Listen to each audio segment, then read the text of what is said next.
Stability, I think, is one of the keys. So actually really kind of being able to do a longer plan than the next kind of 6 to 12 months. I'm representing the British Chamber of Commerce in Singapore, and we really see ourselves as a landing point for businesses coming to Southeast Asia. For me, it's about getting out there and researching, asking those questions. Sometimes they're difficult economic questions, but really getting to the heart of what people want. The way in which our chamber works to sort of develop growth in our economy is really about partnership.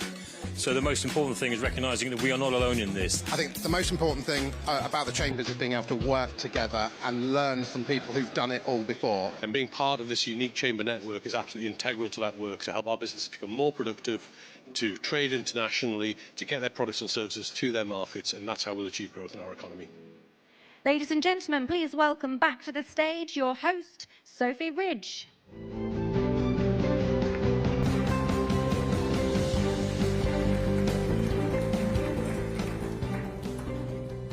Back. I hope everyone had a good lunch break and enjoyed the breakout sessions as well, and gained some of that insight into some of the crucial opportunities to drive forward growth. Now, we have still got loads coming up before the close of conference at 5 p.m. So we're going to hear from the leader of the Green Party, Zack Polanski. We've also got a fantastic panel of chamber CEOs about what's happening in their patch, and the BCC's chair, Michael Heyman, is going to round the day off with his keynote speech. But first, it's time to hear from Reform UK. After a legal career, Robert Jenrick entered Parliament at the Newark by-election in 2014. As a Conservative, he of course served in Cabinet. But now, please welcome to the stage Reform UK's Treasury spokesperson, Robert Jenrick.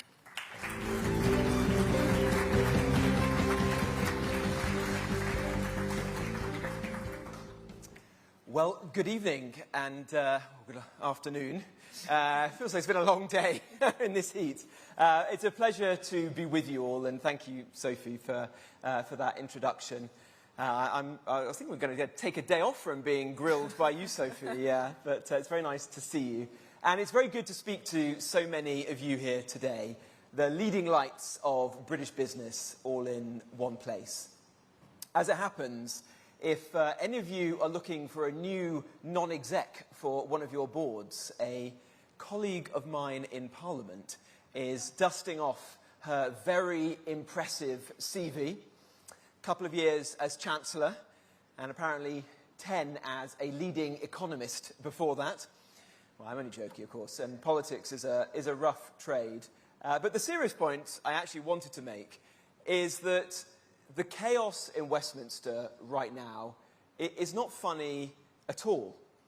As much as I might enjoy seeing the demise of Keir Starmer's government, and believe me, I do, the failure of his government is a symptom of a much greater disease. We've had 7 prime ministers and 8 chancellors in 10 years. And no business could survive, let alone thrive, with such rapid turnover in CEOs or CFOs. And it's led many people to say that Britain is now ungovernable. Well, I disagree. Britain isn't ungovernable, but I do think it's been very badly governed. Not just for 2 years, let's be clear, but for more than 2 decades. The never-ending psychodrama of our politics is, I believe, downstream from the much more profound problems that we face. Countries in which whole sections of our economy have been hollowed out, in which millions of people have been dumped onto the scrap heap of welfare, and where bright young people are priced out and jobless, are very unlikely to have stable politics, or to attract the kind of investment that we now need to turn things around. The current indications point to an economy that is in acutely poor health. Sovereign debt interest has hit nearly £12 billion every month. Unemployment has hit 5%. With nearly 750,000 young people out of work. Growth forecasts face yet another downward revision. The condition of our economy is chronic.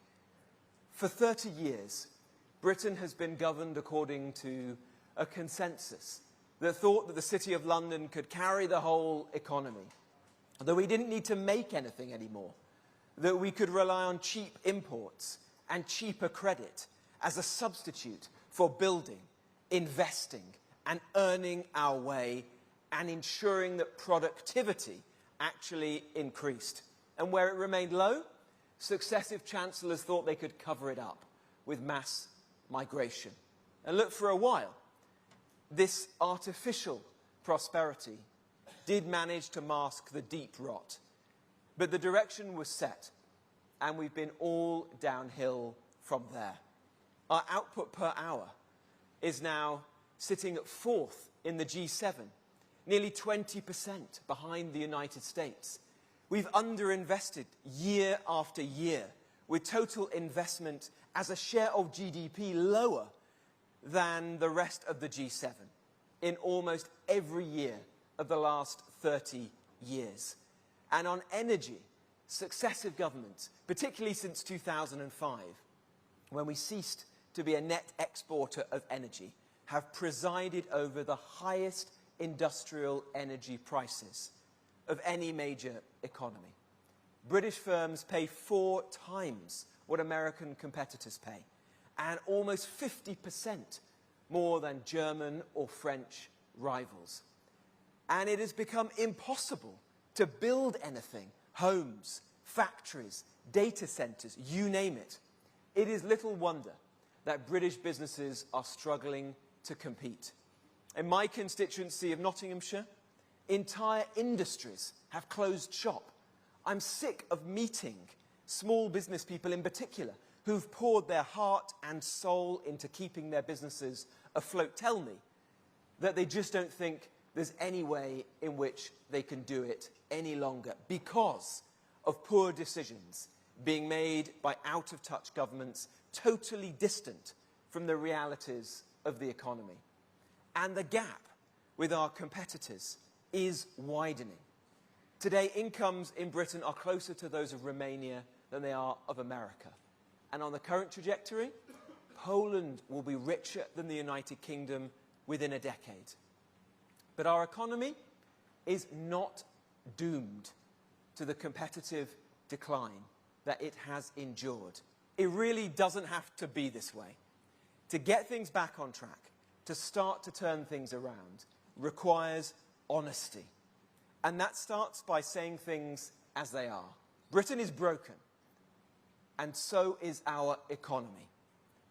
Reform is not just about transforming immigration policy or re-establishing law and order, important though those things are. We are about ensuring that our economy can be turned around. We are about ensuring the biggest shift in economic policy for a generation. On the fiscal side, we'll eliminate, at a minimum, tens of billions of pounds of wasteful spending. We've already set out £40 billion of that. How? Not by top-slicing departments, as was done in the 2010s, or nickel and diming investment, but by cutting government wasteful programmes altogether. So we've set out £20 billion in welfare cuts, by ensuring that fairness is restored to the disability benefit system and barring foreign nationals from claiming it.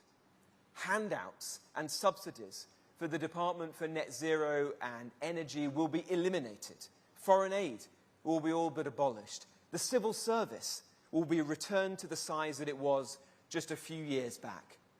And in the coming months, we'll be setting out billions more in savings. And here's the important part. We'll use this money to save our economy from the mess that it's in today. That's where we need you, the people in this room, because we're going to take those savings and invest, some of them for sure, in things like the police and defence, but the bulk of it will go in making our economy work again by cutting taxes. And that means making it easier for businesses to grow, to employ people, to train people, to promote people, to reward them. So we're going to cut employers' national insurance contributions for British workers. We're the first political party to say we will undo the damage that's been done by Rachel Reeves, to help you to employ British workers over migrant workers. And if they work hard, taking on extra shifts, we're going to cut tax to ensure that there is no tax at all, not a single penny, on overtime. Because Reform is the only party that will put British workers first. And then for those setting up businesses, we're going to raise the VAT threshold to £150,000 so that government, with all its form filling and its bureaucracy, its taxes, stays out of their way.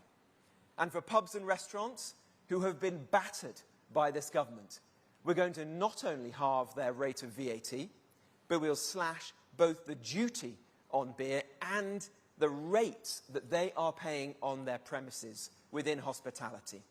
And with those savings, we'll allow these businesses to create the good jobs that are desperately needed. Good jobs and businesses underpinned by cheap and abundant energy with a fundamentally different energy policy to that pursued in recent decades. Reform understands, unlike the present government, that an economy can never prosper without competitive energy prices.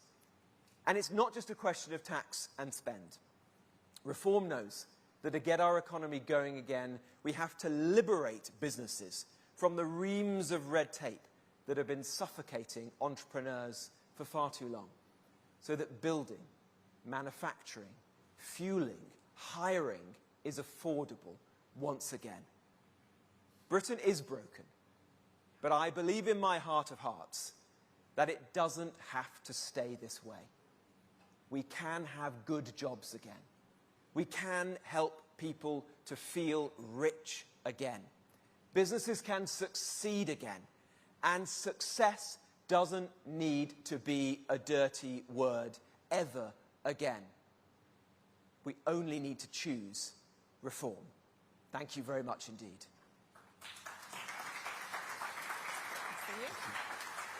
Thanks.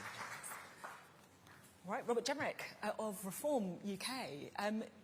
You could be in government, right, after the next election. I guess my first question is, how much should people in this room trust Reform that you've got your sums right? Because, look, I'm thinking back in November when Reform dropped its 90 billion tax cut pledge for being unrealistic. Are you a grown-up party? Well, look, a big task for Reform is to deliver the radical change that I think everybody's crying out for in this country. And I think most businesses want to see as well, because, look, the status quo just cannot continue. That is just more stagnation in our economy.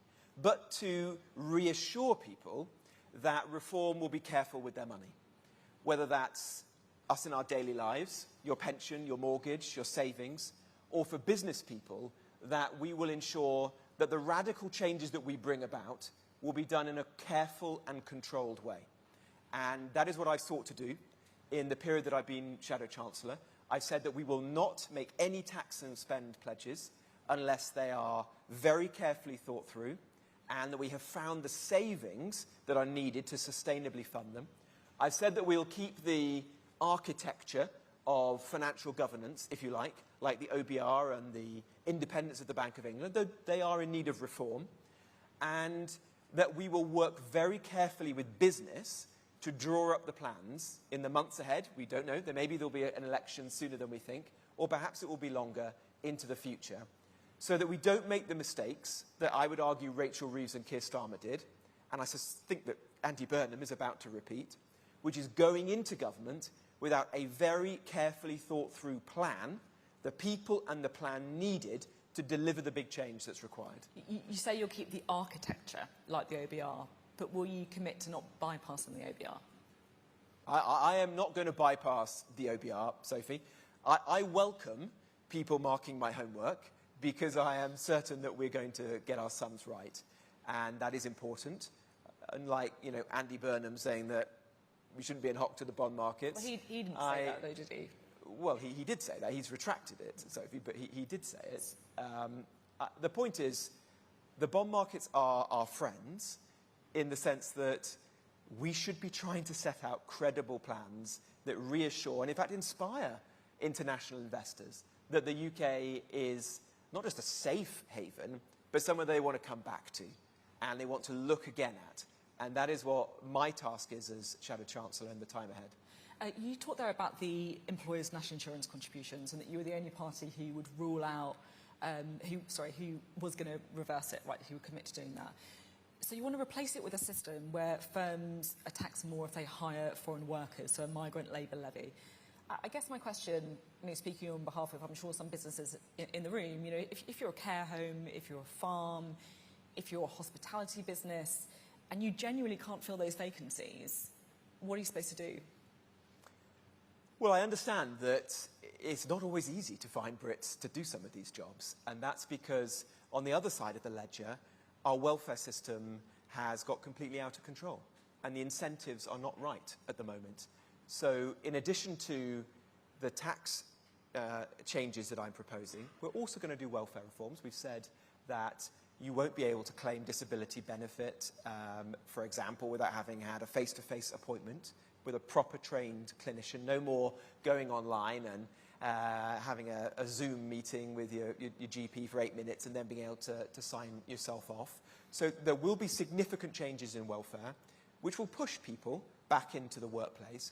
But on the principle of what we're proposing on national insurance, I think most employers should be able to get behind this. It's saying if you predominantly employ British workers, you'll get a big tax cut. This is good news for British businesses. But if you're one of that minority of firms that have, for whatever reason, become hooked on the drug of foreign labour, then you're going to need to change your ways. Hooked on the drug, right? They're trying to run businesses like a farm or a fruit picking business or whatever, right?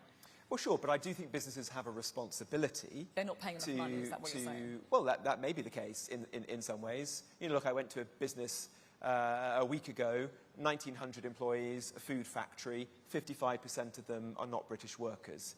My message to an employer like that is, we will do the welfare reforms to push those people back into the workplace. You need to hire British workers, and in return for that, you're going to get a big tax cut.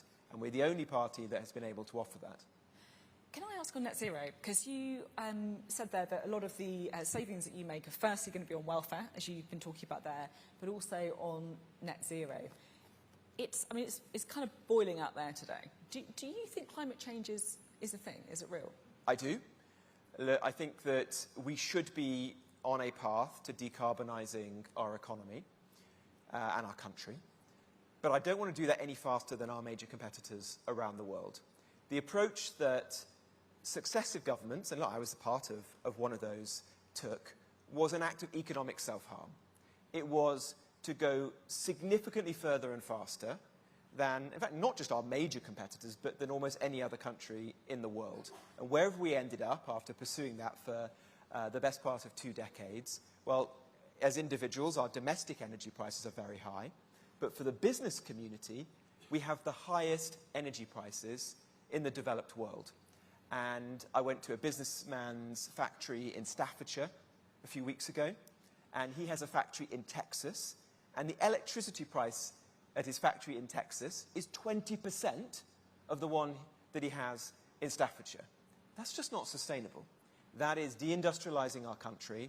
It is destroying energy-intensive industries to the extent they still exist now, steel, glass, ceramics, car manufacturing.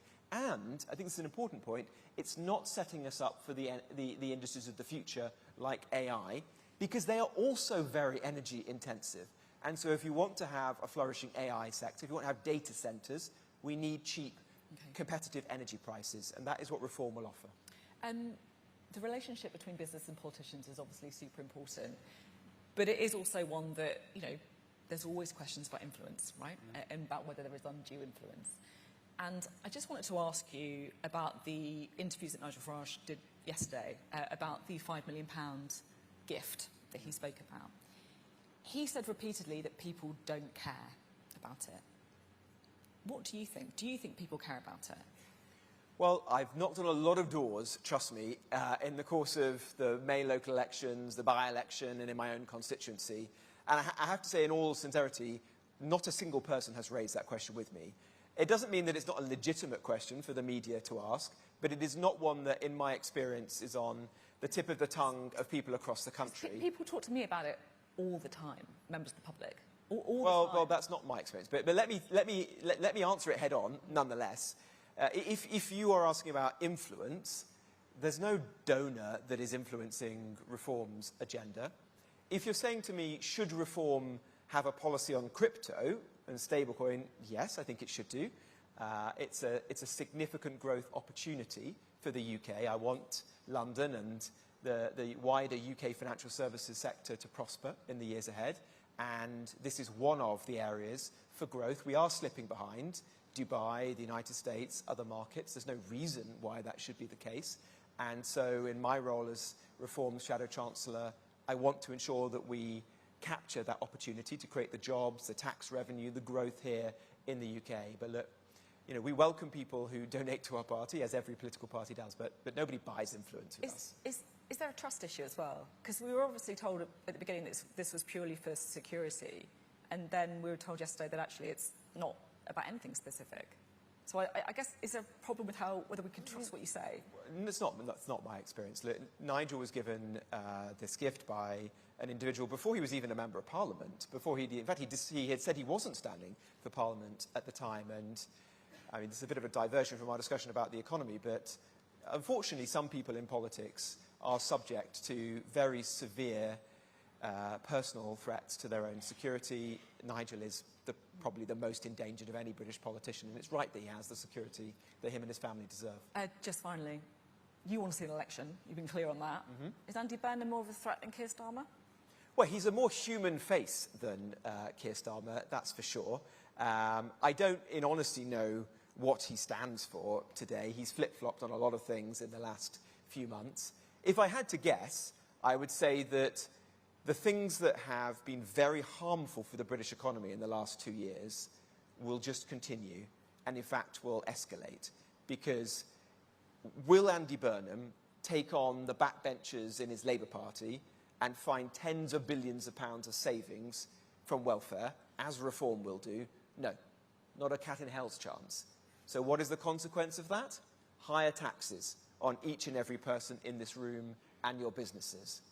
Will Andy Burnham take on Ed Miliband and his very zealous version of net zero and ensure that we have lower energy prices for the businesses in this room and all of us back at home? No, not a cat in hell's chance. Ed Miliband is his economic advisor, we heard, and his mentor.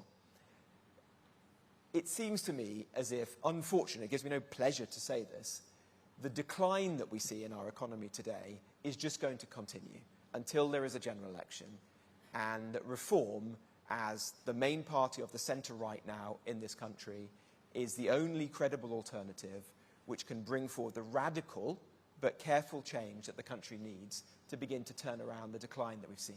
OK, Robert Jenrick, thank you very much. Thank you very much indeed. Thank you all.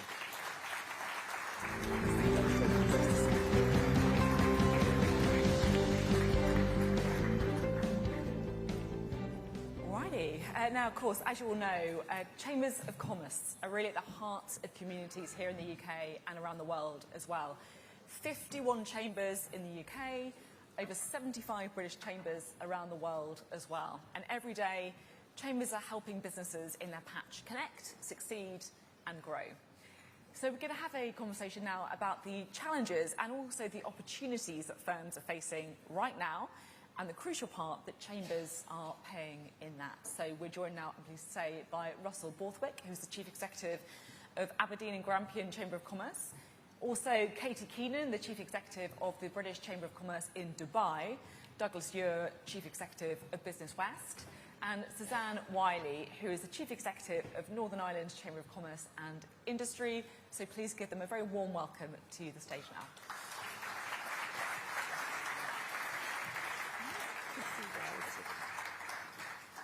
Right. Well, it's been quite a day, I have to say. I feel like we've heard almost everybody's kind of economic vision, and now I'm so interested to hear from kind of the four of you as well about some of the challenges and opportunities that chambers, of course, are facing. So, BCC research So it shows that business confidence is pretty low at the minute, and I think you can kind of look at the kind of unstable environment to understand why that is. Firms struggling to invest. So I just wondered if we could talk a little bit, perhaps starting with you, Suzanne, about how challenging it is for some of the companies that you're working with. Well, I think we've heard about a lot of the challenges already today, and of course, you know, the cost of doing business is right at the forefront. Access to labour, the lack of confidence, the lack of that environment being created by our government to irrigate the landscape for business growth. I would say in Northern Ireland, we have outperformed the rest of the UK for the last couple of years, which is quite unusual. Really hasn't happened for a very, very long time. And that includes exports into the EU. And I think you can take from that the fact that Northern Ireland having this special arrangement for access into the single market, that has had a competitive advantage for our Northern Ireland manufacturers, because that's in respect of goods. But the risk is that those statistics actually mask what's really going on, because the businesses are still facing exactly the same issues in Northern Ireland as they are right across the UK.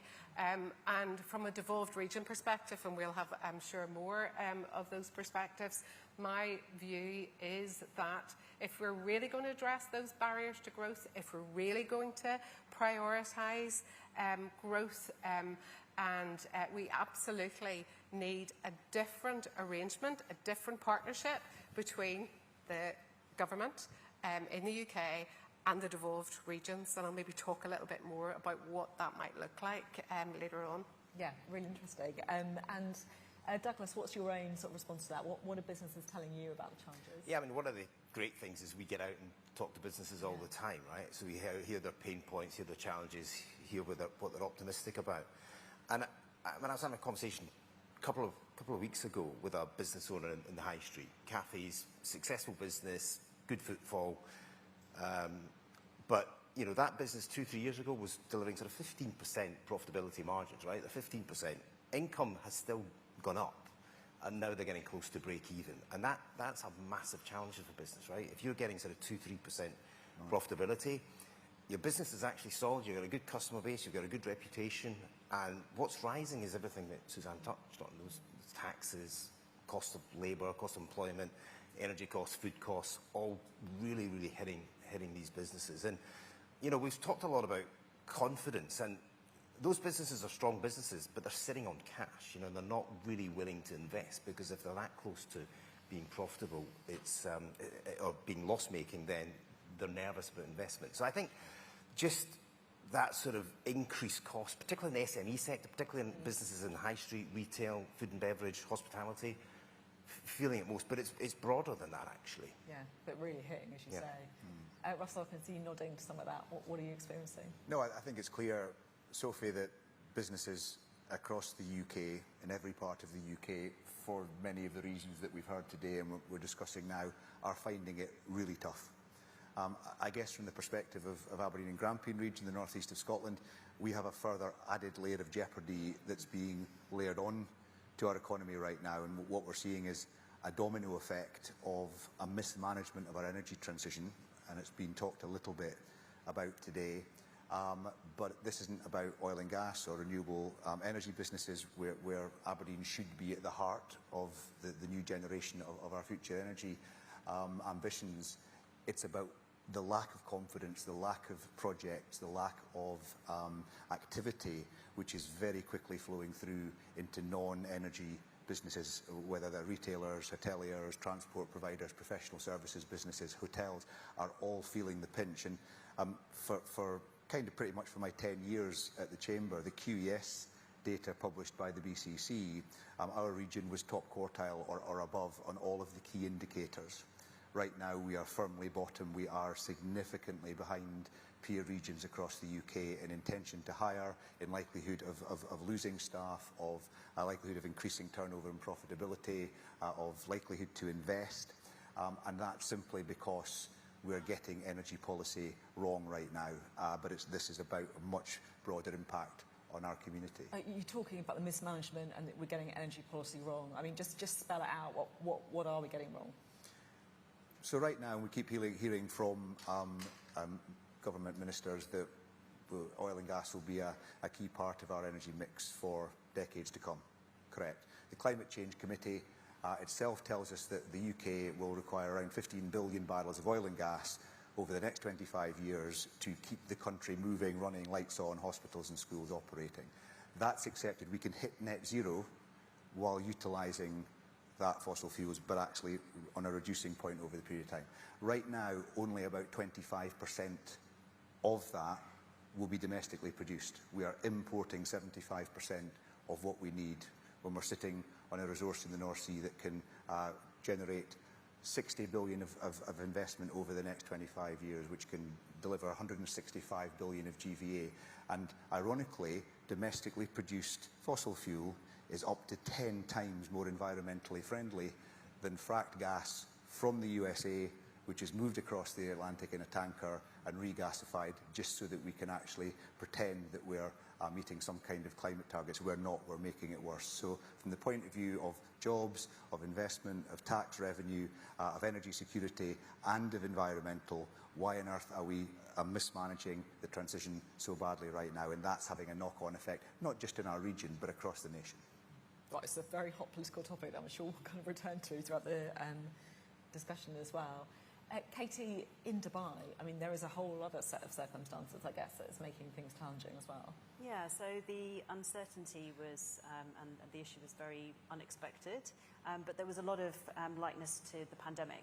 So as a Chamber of Commerce, we very quickly were looking at like what worked well during the pandemic to support our members, which actually really helped us. In fact, we saw more members come through after COVID than any other time. So working very closely with the British Embassy, great outreach from British Chambers HQ and the FCDO and the Diplomatic Advisory Hub. We had this incredible system to support businesses, but also Dubai Chambers and all of the entities there provided this open access for feedback to hear from businesses, like what do you need? So there was, liquidity. And it was interesting you're saying about cash being sort of seen as negative. When we had a business briefing on resilience, actually the companies that fared the best through all of this regional crisis had the best cash positions because they weren't having to, pay for their salaries for their company staff on credit cards, and they were actually in a better position because January we had this hyper growth month where even as a chamber where we normally see 26 new member companies, we had 46. So all of our members were enjoying this amazing kind of abundance. And then when February happened, it was this huge contraction where they had overstretched, but the companies with the cash are the ones that have come through really well. Yeah, I guess it's just got such a read across from different crises, like these external events that you've got no control over, you can possibly plan for. I'm going to ask about politicians next. Douglas, I was going to ask you first, because I just thought you touched on quite a few interesting things there about the kind of extra costs that businesses are facing. Do you think that politicians understand the pressure of businesses? We talked a lot today about businesses needing to get the kind of right environment to create growth. I think the answer to that is broadly yes, but there's a little delay there, wasn't there? But there is also a sort of, so when you listen to politicians, they actually say all the right things, talk about how they're getting out into the communities. And we engage with our local MPs, right? And they are at the heart of the communities and engaging, and that is feeding up the political chain.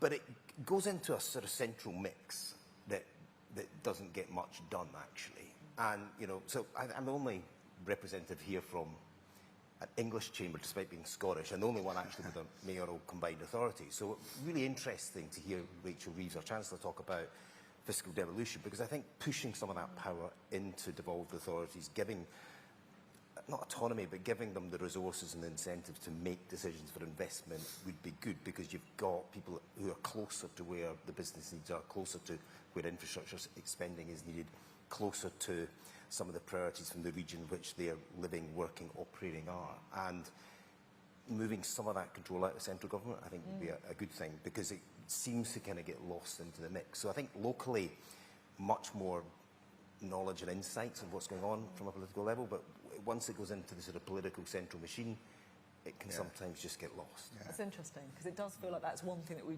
could see perhaps under a new Andy Burnham administration. Yeah. I sense that you perhaps weren't quite nodding along to the first bit of that answer, at least.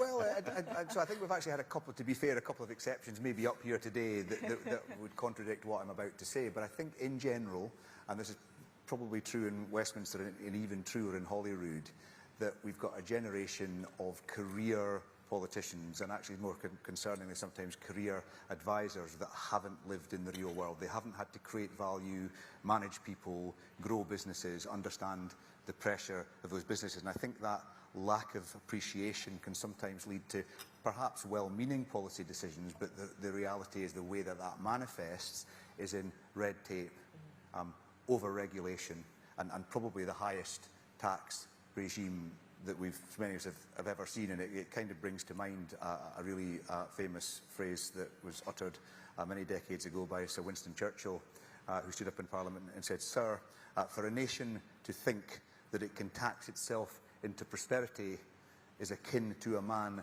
standing in a bucket and trying to lift himself up by the handle."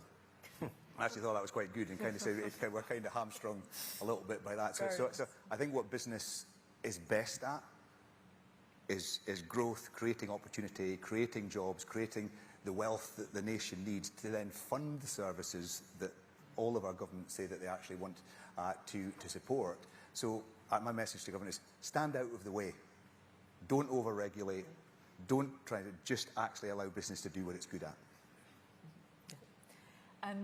What's your experience with politicians? Do you think they get it? It's been interesting sitting in the audience as somebody that doesn't live in the UK. Haven't lived in the UK for 14 years now.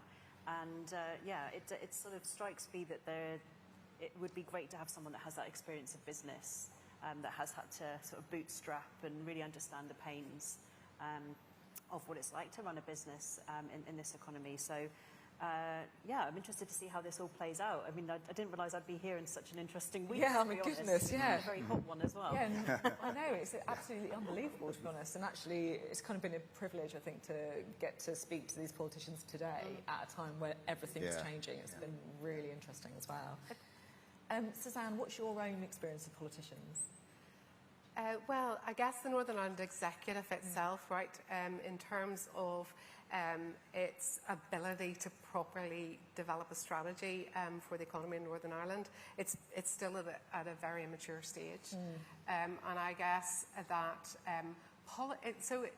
yes, there's a lack of understanding because most of them have not run a business, but also politics gets in the way of making the right economic decisions many times. And in addition to that, they don't always see the dependencies of their, that are created by the decisions that they do make. The employment rights legislation is a case in point, I think. In Northern Ireland, the Employment Rights Bill went even further. It hasn't gone through yet. So there's still a chance, but went even further in terms of union access, etc., to a nation which is largely made up of family firms. So I think in Northern Ireland, the success of business has been despite politics as opposed to because of it. But I think we've got to a place where the costs of doing business are now so high that I am really concerned. If we do not get the right economic plan, a much longer term perspective on where we're going as an economy, and the right relationship between UK government, Northern Ireland Executive and the Irish government, I am concerned about our current businesses, but the opportunities that will be missed. Yeah, that's interesting about doing well despite the politicians. It's Let's talk a little bit about potentially identifying some solutions. Always good to kind of look forward, be positive. What needs to change in order to help create a stronger growth environment for businesses? Russell, what do you think? Well, I think from a parochial point of view, obviously representing a chamber in the northeast of Scotland, I think, and politics is clearly a factor here, that we need to see much better joined up working between Westminster and the various devolved authorities. It can be very attritional, at times, and I think that's been a real barrier to proper growth in those regions. I mean, I was taken by the Chancellor's comment about further devolution of powers. I mean, I think it's pretty much widely accepted that better decisions will be taken closer to the point of delivery. As a principle, that's got to be right. Interesting thing we've got in Scotland at the moment is we've got a Scottish Government which is determined to get as much power as it can out of Westminster, but once it gets it to Edinburgh, it ain't bloody going anywhere, it's staying in Edinburgh. And although since the election there have been noises about trying to find some ways to actually start, without necessarily creating mayoral authorities in Scotland, about actually following through the principle of doing that. The problem is it feels like it's at the moment that there are a series of talking shops, of which there are far too many, and I'm not sure how they're actually going to carry that forward, because fundamentally it's been against their DNA in the way they've governed so far. But I think that's certainly one trigger to growth, and I think I kind of mentioned the other one obviously earlier without getting too stuck on a single subject. There is a proposal on the Treasury's table now for £18 billion of investment from energy businesses if we see a change in the draconian energy profits levy. This is a 78% tax on North Sea activity, the highest tax rate anywhere in the country, almost in the world of its type. And there is an energy, a new price mechanism which was announced in the budget, which is due to come into place in 2030, which actually is much better. It's accepted by industry. What it means, it's an in perpetuity windfall tax. So forever now, when prices go high because of global events, there will be additional tax paid. But actually, the investment that can be released now in project work immediately, giving us energy security, giving us that 18 billion of investment. So why are we not taking the free levers that are available to us when everyone's saying that we need growth? There are pockets of opportunity there. So we actually need to move away from dogma and into reality, I think, a little bit. Katie, what do you think needs to change to create a better growth environment? So going into the breakouts, and there was on the main stage as well, I've really enjoyed seeing the passion for connecting education with industry, something that we do in Dubai a lot of the time, because that talent pipeline, but it's not just a talent pipeline, but it's also a future client.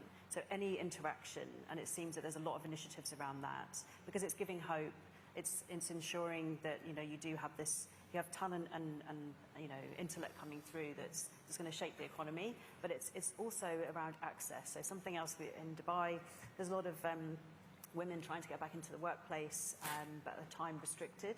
So there's amazing initiatives that are run by the government with private sector sponsorship to help women return to the workplace that have incredible skills, normally from the UK as well.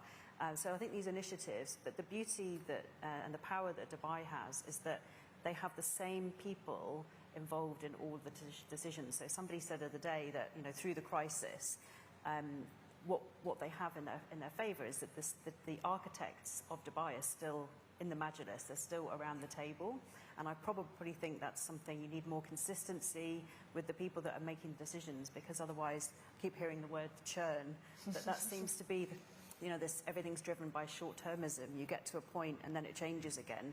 So that's something I would say is that kind of consultative, the main, you know, consistency of people and you know, longevity of ideas, really. Yeah, I mean, to be honest, I don't know how you guys manage to make these kind of long-term decisions for business when things are changing like, all the time. Can I respond to that? Because I think this is a really interesting mismatch between how business operates and how government operates. So there's not a business in this room, and there's probably not a business in our collective memberships who at some point in the last 3 or 4 years has not moved their strategy, has not responded to challenge, to circumstances, to what's going on around them, and said, actually, we're going to tweak our direction forward. In government, that's actually somehow treated as egg on the face. We can't do that. We said 3 or 4 years ago we were going to do that, and blindly, regardless of what's happening around us in the world, we're going to stick with what we said. That's not how business operates, and we kind of need to lose this U-turn stigma. And actually, instead of saying U-turn, it's a strategic refacing of what the UK PLC, the biggest business in the UK, should be behaving like the other businesses in the UK, looking at the environment that's facing them and saying, we might have said that 3 years ago, but there's now a more pragmatic, sensible approach because we're in charge of making sure that the country is safe and secure and prosperous, not just saying we said that 3 years ago, so we're sticking to it. Yeah, I think there also needs to be a different kind of public discourse on what growth actually means. We all get it, right? Because we're all businesses in this room. But for the general public, do they understand that that's more important or the most important thing that government needs to get behind, and why? Is it going to be more jobs, better salaries, you know, etc.? Is it going to protect our economic security because people are protectionist? Is it going to protect our food security, our energy security, etc.? So we need to talk about it in those terms, so it becomes a political bonus as opposed to something which people don't understand. I also think it needs to be a whole of government approach, and they need to be hungry across each of the ministerial departments for that level of growth. If you take the Irish government, for example, so last year, 2025, GDP grew by over 12%, and phenomenal. And the surplus that they have in 2025 was 11 billion. And they can reinvest that back into the economy, and that's absolutely what they're doing. But wind the clock back to 2007, they were busted flush, right? But they knew that growth was the only way out of that particular challenge, and so they had a laser focus on what they were going to do about that. You can argue whether FDI and their corporation tax levels, etc., were the right way to go about it, but now they are reinvesting all of that tax take in keeping their economy competitive, and they have a partnership with the private sector to do just that, with co-investing with the private sector.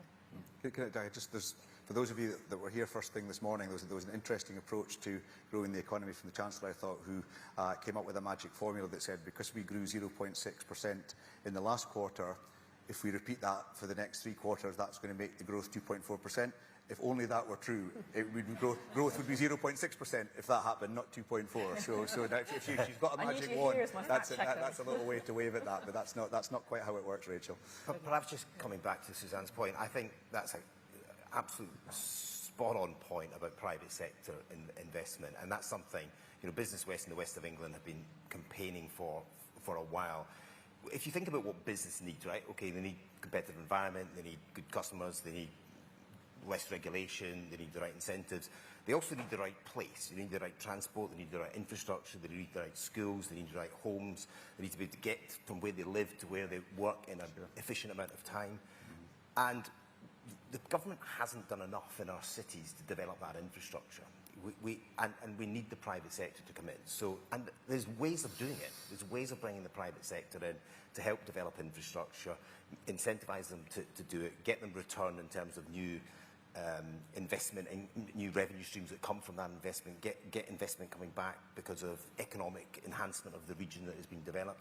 And if you think about our cities, right, outside of London, the next city down, Manchester, I think, it's a long way short. It's a long way short. And cities like Bristol, which is where we're based, brilliant industry, innovative industries, leading the charge in terms of defence, advanced manufacturing, technology, aerospace, great professional services environment, yet it can take some people that work in the centre of Bristol 2 hours commute and having to change buses 3 or 4 times.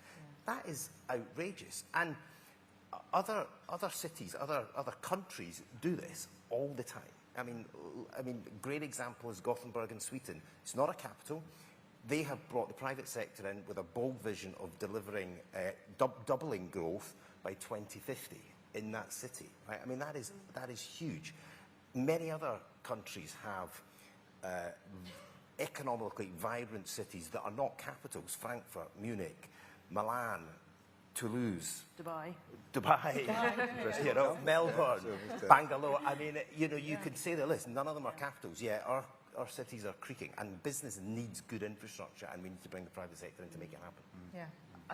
Honestly, that some of the thoughts and ideas here, I've really kind of feel like I've learned an awful lot from it. I wondered if we might be able to just finish by talking a bit about what you guys are all doing as a chamber. to help overcome some of the challenges that we've talked about, but also to deliver growth as well. And actually, I'm going to remember what you said about we should be talking about growth in terms of jobs and terms of wages. And as a journalist, that's what we should be doing as well, because we assume so much knowledge from the public, and actually, we need to use the same language that everyone else speaks as well. There needs to be political kudos from whatever language we use. Totally right. And so, Katie, what are you doing as a chamber? So through the crisis, it was all about amplifying what we already do. So communication, clarity, community is really, really important. So we were supposed to have a golf day 3 days after the drones and missiles started, which we cancelled, obviously. But then there was probably a good idea. Probably a good idea to do that. Yeah. Although there were a lot of golfers wanting to still play. But then we were very quick and careful, but to go back to physical events, because that's what the chamber does, is it brings people together. And in fact, our first coffee morning, we had over 100 people coming to that event. And obviously that was about our business team feeling confident to do that as well. And then we have a weekly update, which is, goes to 8,000 subscribers, but we added a regional update, which was bringing all the expertise in crisis communication, resilience, legal frameworks, and it was drawing up from the membership of 1,100 members the expertise that could help our members that couldn't perhaps pay for it. So it was just amplifying what we were doing already, and very, very pleased and actually very surprised as well. But we've had a record month this month, not just in new membership, but also in retention. So I think the Chamber's role is really, I'm using the term lighthouse, which the Diplomatic Advisory Hub have been calling it as well, but it's signposting and creating that comfort. So we're going to just keep doing that. Russell, what would you say?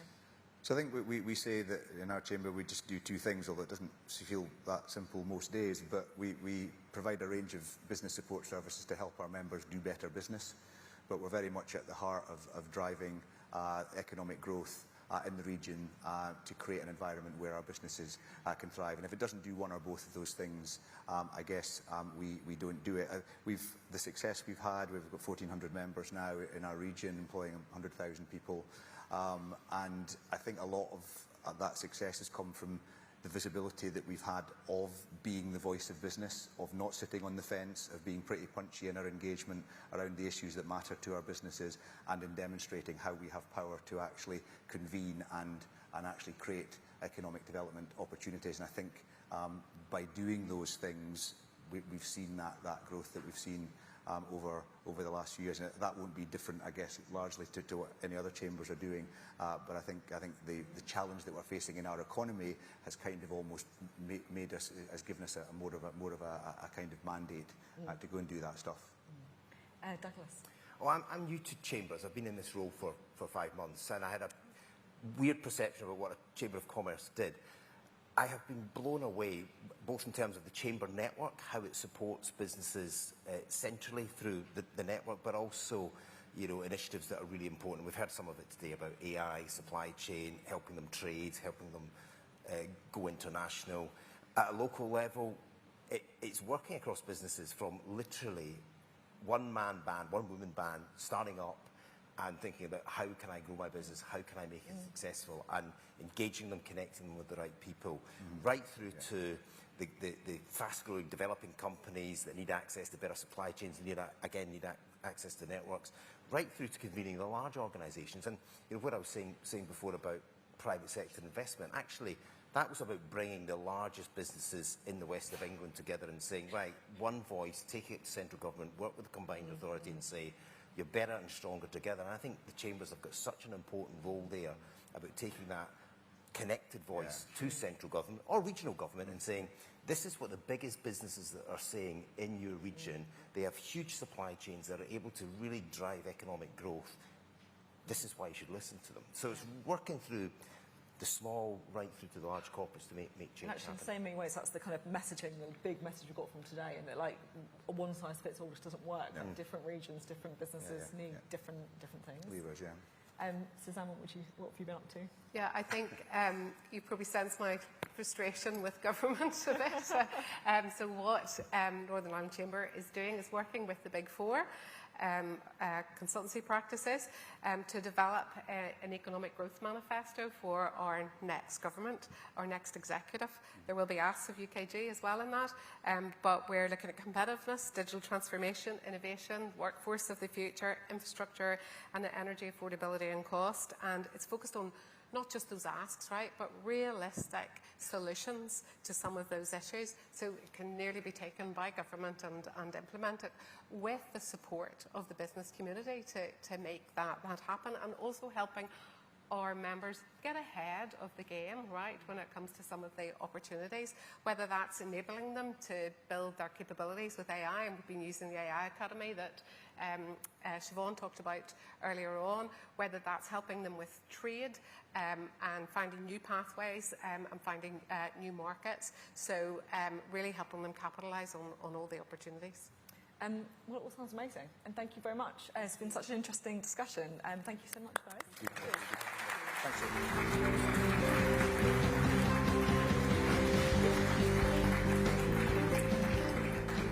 Fascinating discussion. I feel like I learned a lot, and it also kind of really helped, I thought, demonstrate the power of the Chamber network as well.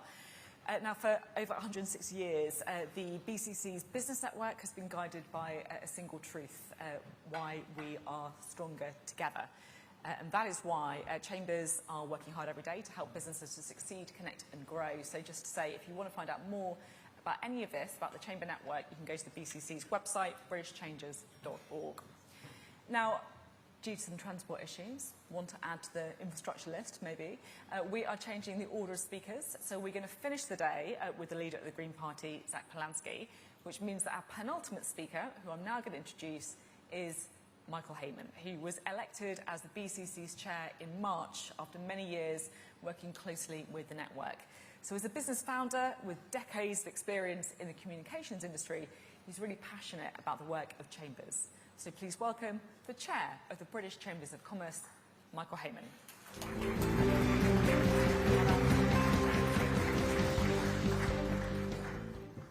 Well, good afternoon, everyone. And in a change to the advertised programme, I am not, in fact, closing. So as my friends from the military will no doubt reliably inform me, that every plan is only as good as its first contact with the enemy. So I've been busily rewriting my notes about the closing for today's speech. And do you know what? I think I'm up to the task. Are you with me, friends? I need the encouragement. Right. It's well, you know, I was thinking about what does a good closing ceremony have, and you know, just thinking about our next firebrand disruptive speaker, what I can tell you is the Olympics have fireworks. So might we. We don't know what we're going to hear very shortly. The World Cup has trophies. And, of course, the British Chambers of Commerce, well, it had me as the closing speech, but I think now you've got some real kind of star appeal with Zack, who'll be coming on very, very shortly. And, of course, you know, we've been thinking a lot about politics, we've been thinking a lot about the weather today, but I've also been thinking about the World Cup and what is going to happen, because the one thing I wrote 3 days ago was, it's coming home, but now I'm not so sure, because it's one of those things on the trophy, who knows? But perhaps what matters most is what we bring home from moments like today, because what a day it has been. I mean, I don't know how much you've enjoyed it. I've absolutely loved it. And I just want to say on behalf of us all, Sophie has absolutely nailed it. I think the conversations have been fantastic, and I think we should show our appreciation.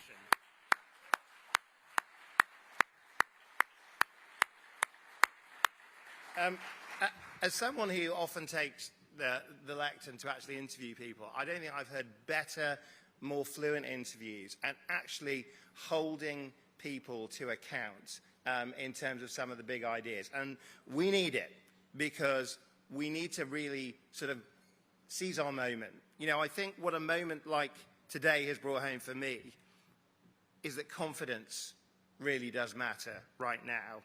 Ambition matters. And ultimately, belief in what we can achieve matters. Now, I'm not a Chambers insider. My predecessor, my brilliant predecessor, Sarah, is. And Sarah told me, you will find the most extraordinary group of people.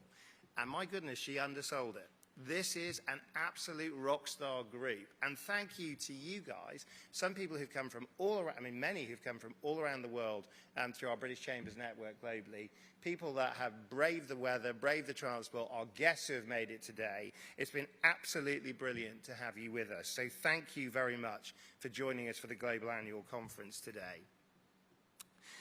Now, I've had roughly 100 days as chair of the British Chambers of Commerce, and although I don't think you can draw conclusions in a period of time like that, I think you can spot patterns. And the pattern I keep seeing is extraordinary capability. Over these first months, I've had the privilege of spending time with chambers, businesses, policymakers, international partners, and our brilliant teams. One part listening, one part learning, and one part seeing the chambers in action. And today has been the clearest expression of all. What a vibrant, wonderful day of seeing so many of our great businesses, our great leaders, and our great network in actions. The quality of the conversations, the ambition in the room, the willingness to work together on the challenges and opportunities ahead. It's a network that brings people together. And goodness knows we need a bit of that these days.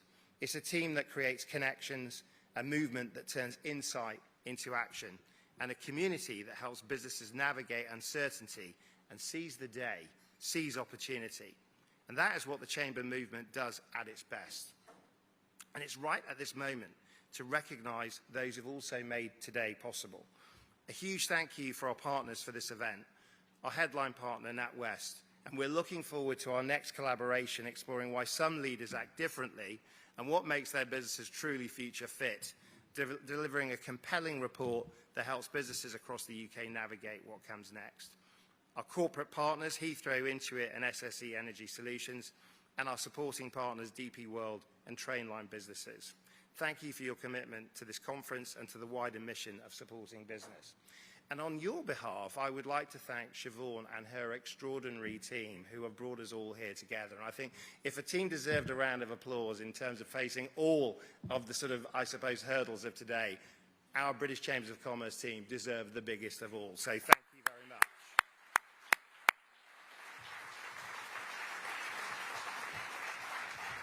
I mean, and what a day. I mean, just on this afternoon's breakout sessions, from AI adoption, trade and supply chain, skills, infrastructure, investment, a 2030 Prosperity Alliance, we've explored some of the defining questions for business and for Britain's future. And the thing I've taken out of listening to many of our political guests has been there's no shortage of appetite, but there might be a shortage of answers. And we need to be at the table with government to make sure that we actually can help frame those questions, think through those answers, and deliver those solutions. So our thanks go to all the chambers, businesses, and politicians who I think make us so credible as a global network. It's a really, really impressive group. I think you need to see yourselves as others see you, if I may say, in terms of what a brilliant capability we have. And as I reflect on today, there are two ideas that stand out for me. The first is that Britain needs a stronger team UK. We had a lunchtime session with some guests earlier where the analogy of a bridge came up, that you don't build a bridge just from one side. You build the two sides and you join at the middle. And it struck me as a really great analogy for what we need to do next. Change is afoot. Change is coming. And we should be on board with the opportunities that change provides. Because although we crave stability, we're really good at business, at adapting to change. Now, one of the vantage points you get from the chambers is that you see a total picture. We see the business that needs the market, the investor looking for opportunity, the place looking for growth, the talent waiting to be unlocked, the idea waiting to become reality. Through our network, we see local economies, national priorities, and global opportunities. We see businesses innovating, investing, and exporting. And that's not a story for flip charts, a story for statistics. We see the emotional journey, the true grit, the real drama in delivering that. We see strengths that are often hidden in plain sight. And today, we've seen those strengths on full display. We've seen businesses embracing new technologies, we've seen the importance of trade, skills and infrastructure, and we've seen partnerships that can unlock growth. And we've seen what happens when businesses, government and communities come together with a shared purpose. We should feel great about our country. I think it's a challenge to us. It's why Team UK matters. Because, let me tell you, investors do not see institutional boundaries. Entrepreneurs do not see organisational charts. They see one country, one proposition and one opportunity. Which brings me to my second reflection. Never bet against Britain. We meet in an extraordinary week. The temperature in Westminster is high, red hot. The temperature in London is certainly high, red hot. But businesses operate at a different temperature. Not because they lack energy, quite the opposite. Business is hot with ideas, hot with innovation, hot with ambition. But it is also cooler in another sense. Cooler in its perspective, cooler in its judgment, cooler in its focus on the long term, cooler in what running a profit and loss actually teaches you about the world and survival and making progress. Because business do not simply react to today's headlines, they build far beyond them. And that is something the world has long admired about Britain, a certain cool. Not a lack of ambition, not a lack of confidence, but the ability to combine creativity with capability, ideas with execution, innovation with impact. Our exporters know this. Meet any King's Award for Enterprise winner, and they'll tell you how the trade shows work when people come round to their stands and see the badge of quality that made in the UK actually means. Around the world, British businesses are recognised for their ingenuity, for their invention, for their design, for their quality, for solving problems that matter. We should be proud of that. But we should realise that pride alone is not enough, because we need a lot more of those sorts of businesses. And we need to back that ambition, we need to champion it, and we need to create the condition for those businesses to grow, to invest and succeed. Now, this morning, Andy gave us 1 part Clarkson's Farm, 1 part Field of Dreams. And I think he was right to do so.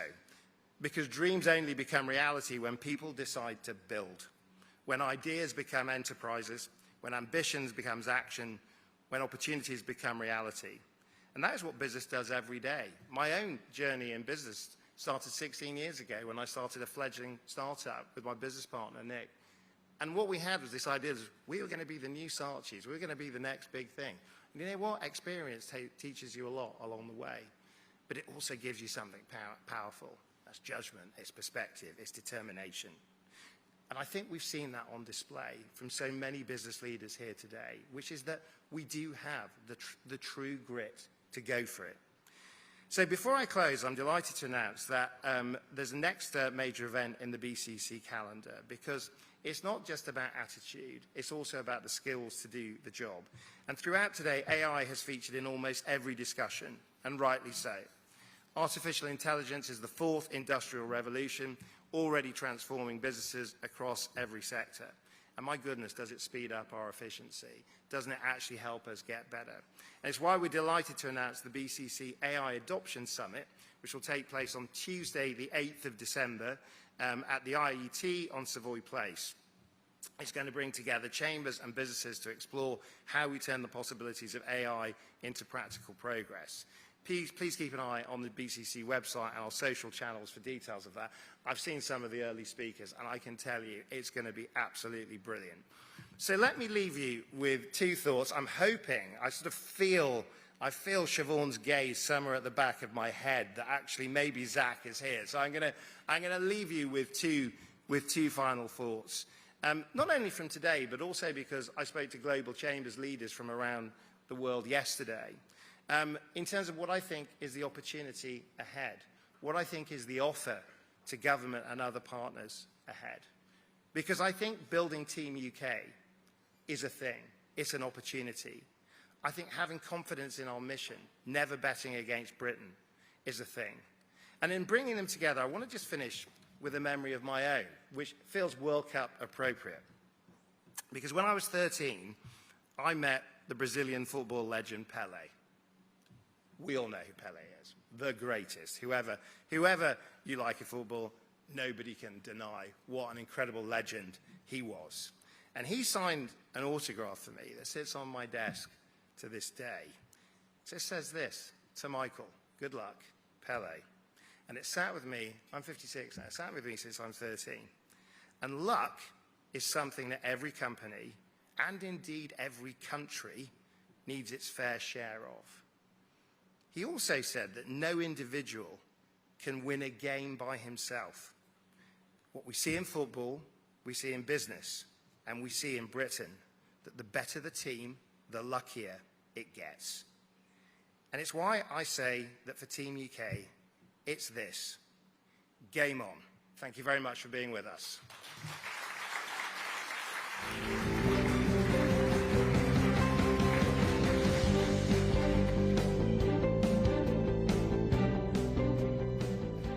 Thank you so much, Michael. I have to say, what a great guy as well. It's been a real pleasure, getting to know Michael a little bit too, and such a great advocate, I think, for the BCC. Congratulations, I should say, on becoming BCC chair this year, and thank you again for that brilliant roundup of the day. But of course, we're not quite done yet. We were promised fireworks. We'll find out if that happens. It's time now to hear our final political contribution of the day from the Green Party. Zack Polanski has served as a member of the London Assembly since 2021. He was previously the party's deputy leader. Please welcome to the stage the leader of the Green Party of England and Wales, Zack Polanski.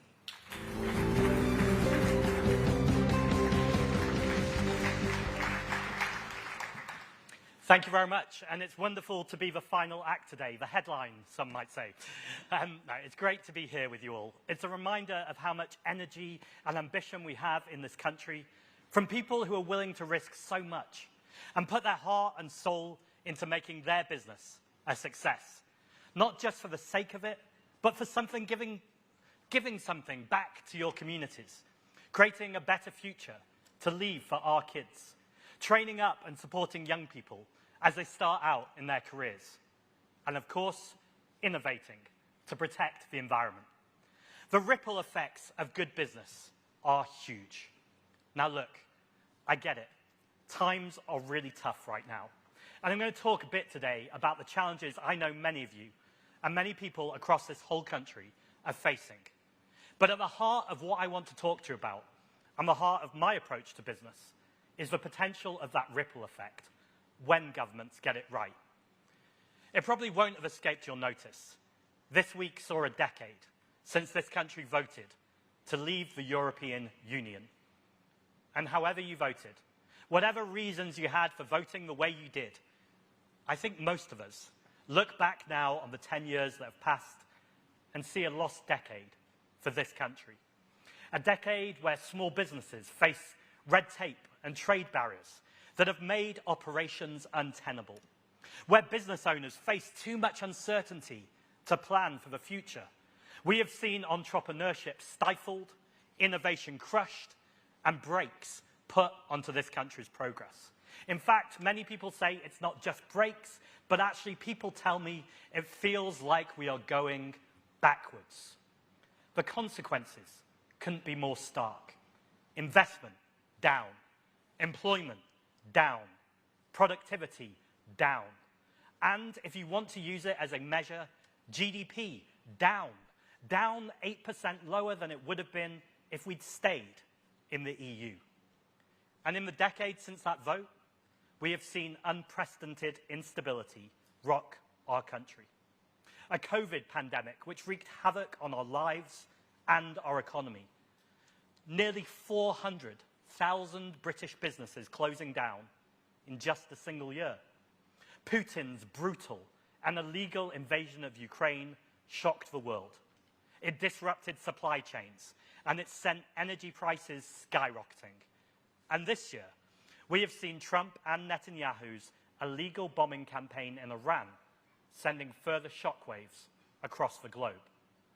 Meanwhile, the impacts of the climate and nature crisis are well and truly with us.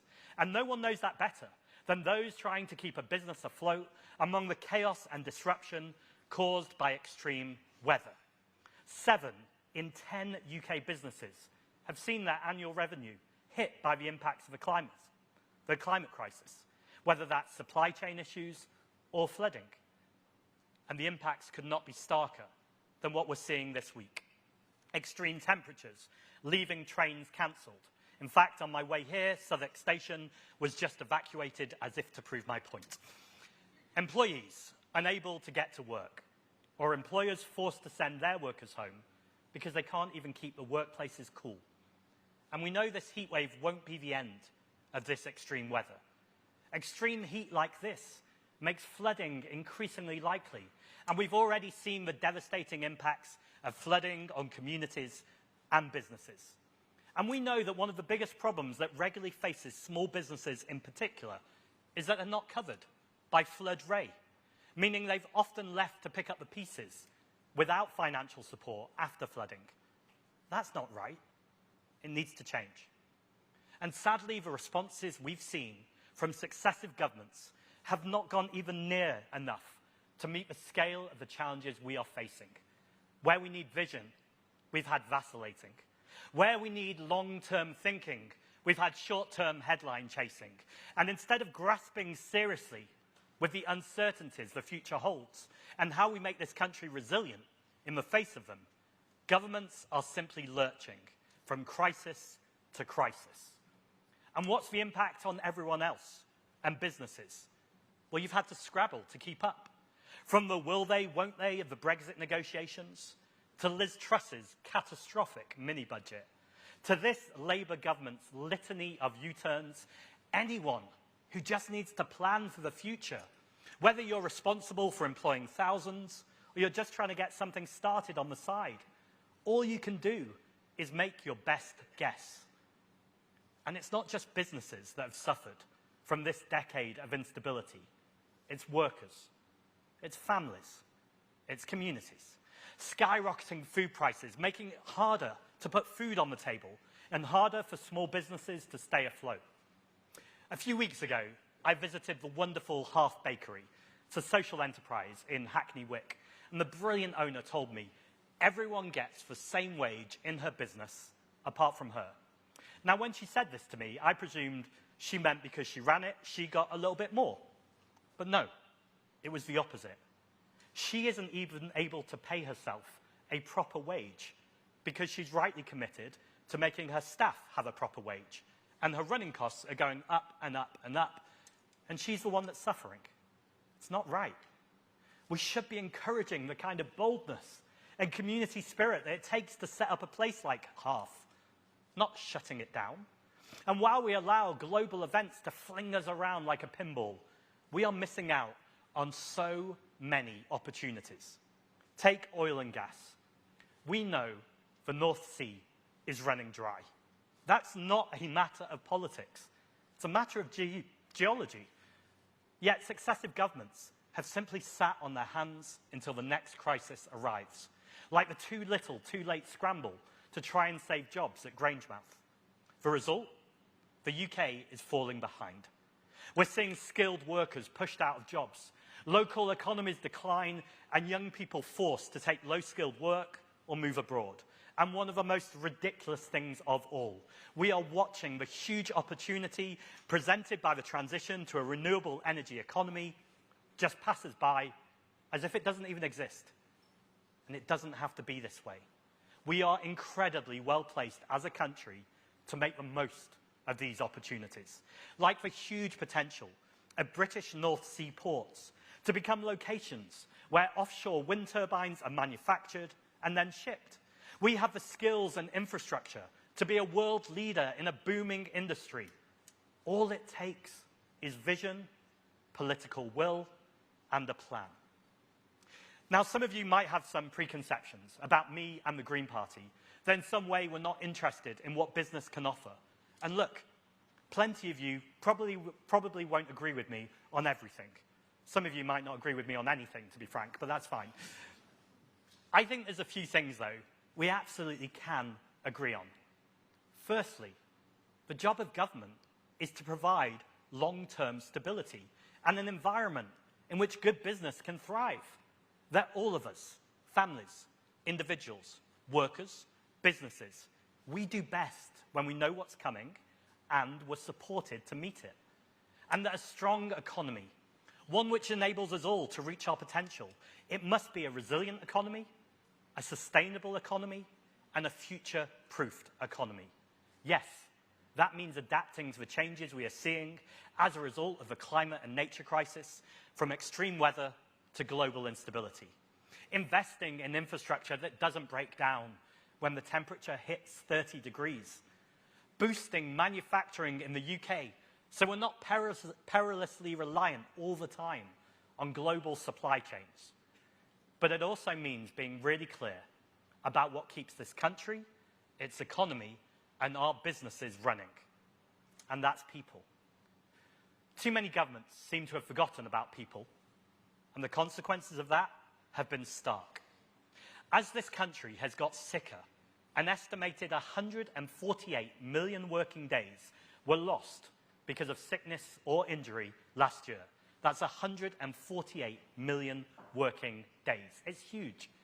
And any government that's serious about meeting the needs of businesses must put employee well-being at the heart of policy. From investing in our NHS, particularly prevention and early intervention, to strengthening employees' rights at work, a laser focus on well-being will unlock so much potential in our workforce and the economy at large. And just as the health of our economy relies on the health of our people, so too do people thrive when our economy does, particularly our local communities, local places. They've suffered enormously over the last few years. Independent local businesses forced to close by rising costs, constant bill hikes, from rent to energy bills, and then crushed by this government's disastrous national insurance hike. And as a result, people have been left without places to go, to meet, to walk around, to feel part of our community. To bring our high streets and town centres back to life, we badly need more joined-up thinking, from procurement to transport to planning, both at a national and local level. We need policy that starts with a vision for our local places and then pulls every lever imaginable to make it a reality. We need to make sure buses are cheap, regular and reliable so people can make the trip into town to go do their shopping. We need to replace empty shop fronts that are a blight on our community and replace them with community organisations. So our towns and our cities, the kind of places people actually want to spend time in. And crucially, we need to tackle the sky-high bills that are decimating local businesses. VAT reductions for hospitality, arts and cultural sectors, reforming the dysfunctional business rate system, replacing it with a land value tax, short-term leases for small businesses on our high streets, and action on rip-off rents and sky-high energy bills. And the final thing that I think we can all agree on is that business is at its best when it has a purpose beyond simply making profit, when it's working for the good of the community, for the good of the country, and a better future. That's why Greens would bring in a Better Business Act to empower businesses to adopt a purpose-led approach, ensuring that business success is pursued in a way that balances the interests of shareholders with those of employees, customers, communities, and of course, the environment. Evidence from B Corps who already embody this approach, it's unequivocal. The result is not only better support for employees and protections for the environment, but also it results in stronger economic performance, a boost for businesses, for our economy, and for people and planet. We're coming to the end of a lost decade for businesses and for communities in the wake of Brexit and amongst a growing climate of instability. It is time to turn the page. I can't promise we'll always agree on everything, but what I and Greens at power at every level can promise is a plan, clarity, stability, a serious vision for this country. Thank you.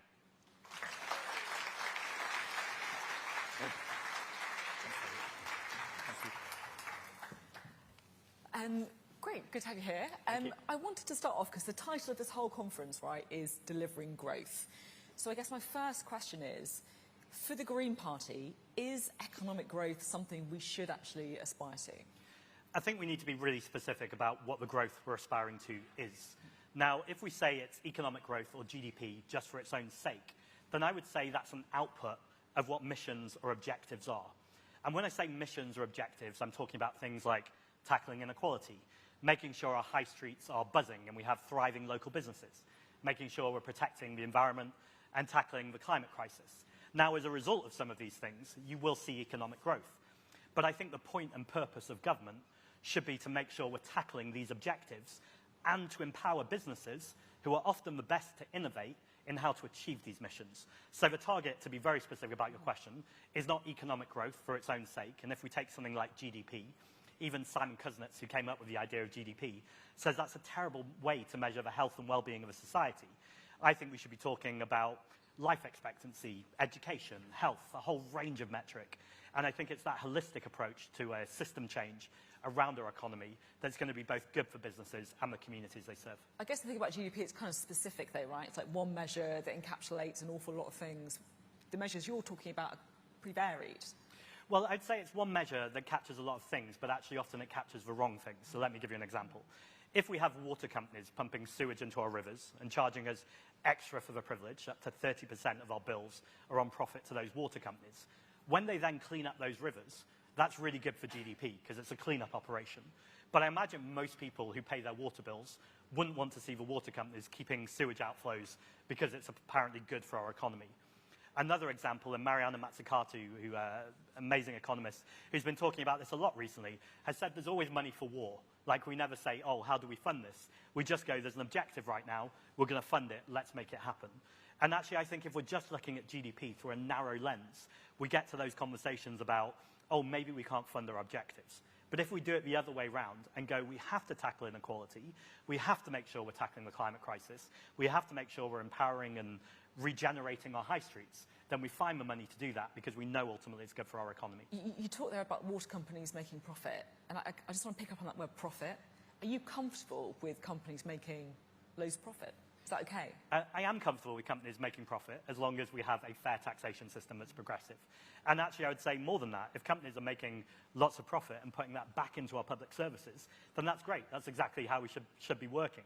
I would say, though, we need to make sure that profit is also being off the back of good for our communities, good for social purpose. And where people or corporations, I'm thinking now the big corporations, Amazon, Meta, Uber, if they're destroying the planet or the environment, then I'm not comfortable with the profit. And we need to make sure that ultimately we're reducing those bad behaviors. So it's about incentivizing the goods and disincentivizing the bads.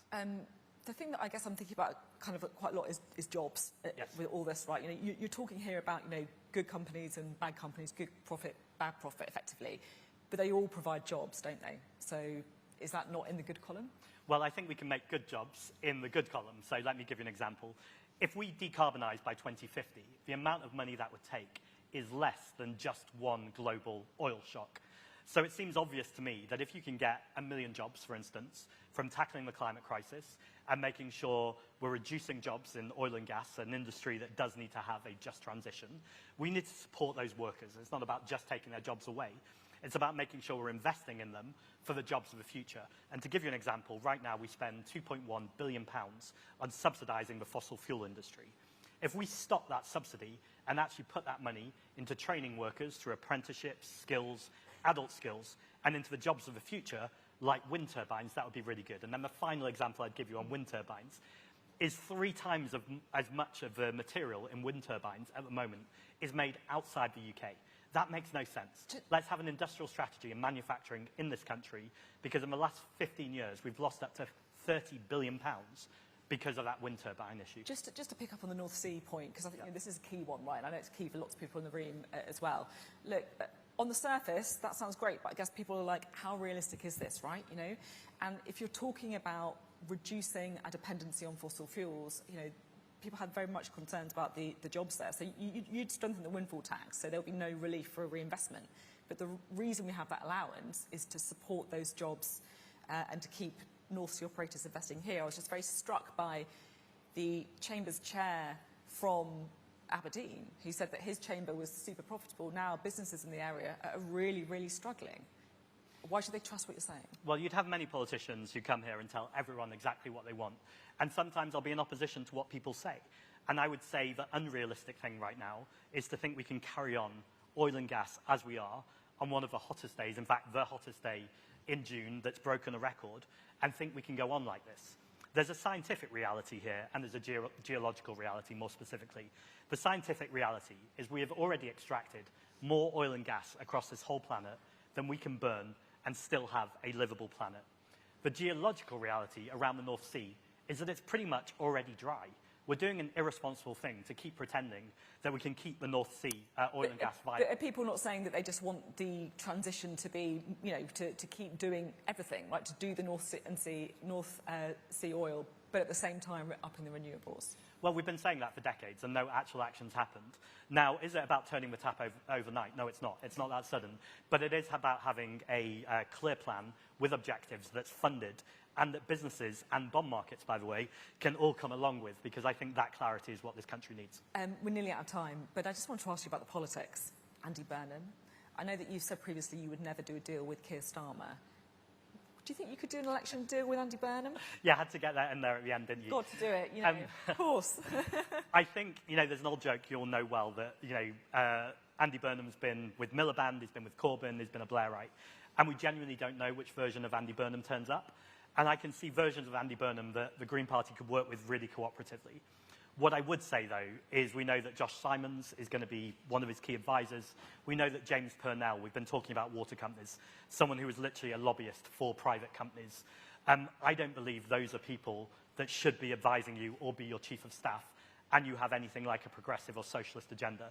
So I'm still going to be making the case for the Green Party. It'll be up to Andy Burnham to make the case if he is the leader for the Labour Party. I'm open to that conversation, but I would say early signs are souring pretty quickly. And in particular, something that's very important to lots of people in this country is the genocide in Gaza, which Andy Burnham refuses to recognise as a genocide. Now, I know that won't be important to everyone, but I think there's a moral litmus test that if you can't speak the truth or have moral clarity, then it's very difficult to work with you. I think that's a fundamental basic thing. So would that be a red line? Absolutely, along with proportional representation and actually tackling wealth in this country. I'm not talking about people running small businesses or just trying to get by. I'm talking about our huge multimillionaires and billionaires who I think should be paying a little bit more in tax so local businesses and communities can thrive. Okay, thank you very much indeed. Thank you very much for having me. Green Party. Thank you.